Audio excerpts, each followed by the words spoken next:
If you are receiving, and appreciate the media being here, if you're receiving the same phone calls that we are, and I'm sure the Democrats across the other side of the aisle are receiving in their offices as well, New York State residents are actually really concerned about the affordability of their energy bills right now, today.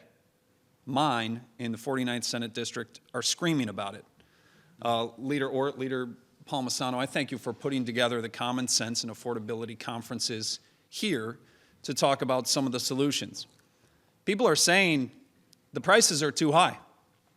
They can't afford to pay. They're asking me questions about balance billing, about payment plans with their utility companies. The utility companies already have 300,000 New York households in arrears, unable to pay existing bills that they have right now. Energy right now, already too unaffordable. And what do the Democrat conferences do? To New York ratepayers, they say, hold my beer, prices are going up. They took it as a personal challenge. They're doubling down on this issue. The governor had the gall to leak out a few of the, I think, underrated costs for where your energy prices are going in the state of New York. And they said, absolutely not. There's no way we would ever compromise on any of this. New Yorkers can't afford it. The governor called it cap and invest, and I was on the assembly floor when they passed the CLCPA, and they called this aspirational. These are goals. Don't worry, this isn't a mandate. These are just good climate goals for us to reach. I had a feeling, so I voted no then, and now we see the fruit. The governor came out and she said, don't worry, I'm going to put together this great program called Cap and Invest. The idea being that we're going to cap the amount of emissions in New York State, and we're going to invest all of that money from taxing the corporations. Obviously, that has a trickle down to all of the people who pay any bill in the state of New York.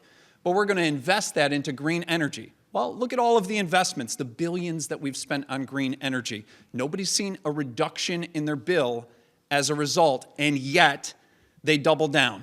In October, the Albany Supreme Court said, hey, Governor Hochul, your DEC is in violation of the law. You were supposed to make regs within a year of Governor Hochul's Cap and Invest program.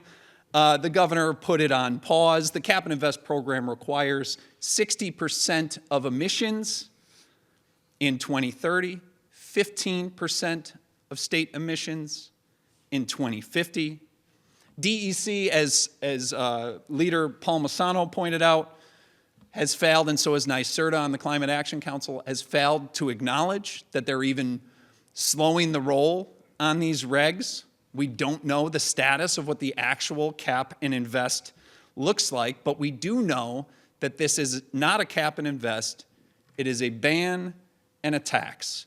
Banning use of certain fuels and taxing the hell out of the people that use them. And NYSERDA just showed us a little bit last week in their memo. $2.23 additional on a gallon of gas. Do you think the price of gas is going to go down? This will be on top of, and they said, could exceed. Well, that's the low number, $2.23 on their numbers right now, saying this is what we want to tax and maybe invest in green energy that is going to only increase your bill.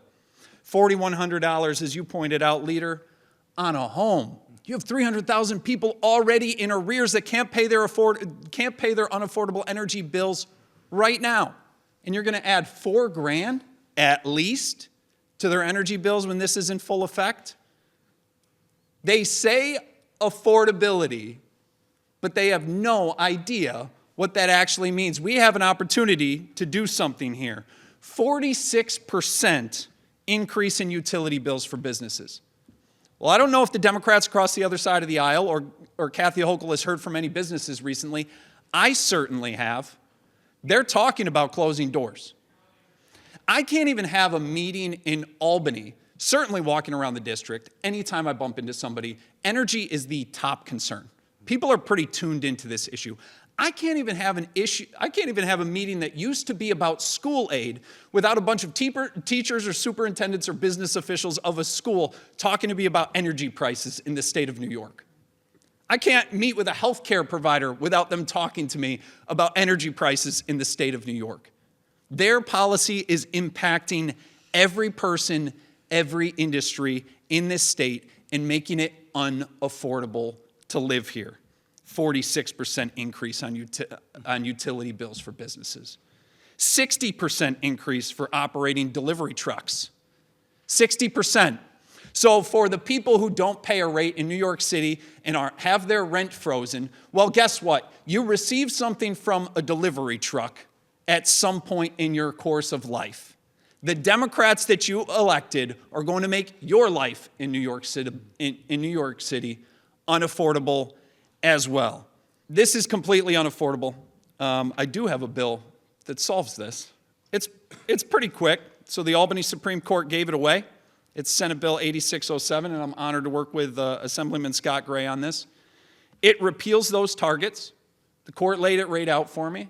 We put it into law. We can do a very simple repealer to repeal those targets right now and alleviate New Yorkers immediately and also in the future. The governor loves to invite people to the state, so, oh, don't worry, we're going to grow through this. We have a great opportunity. Well, if I'm a business and I'm seeing the costs that I just outlined, how interested am I in investing in New York State when I think this is where energy prices are going to be in the near future? I'm not. And obviously, we know that when we talk to the industry. So we have a very easy solution. I hope that the governor takes this up. I hope that she passes it. I hope she gets serious about it and she pushes against the Democrats on the other side of the aisle who seem to keep doubling down and ignoring how unaffordable this is for the people of the state of New York.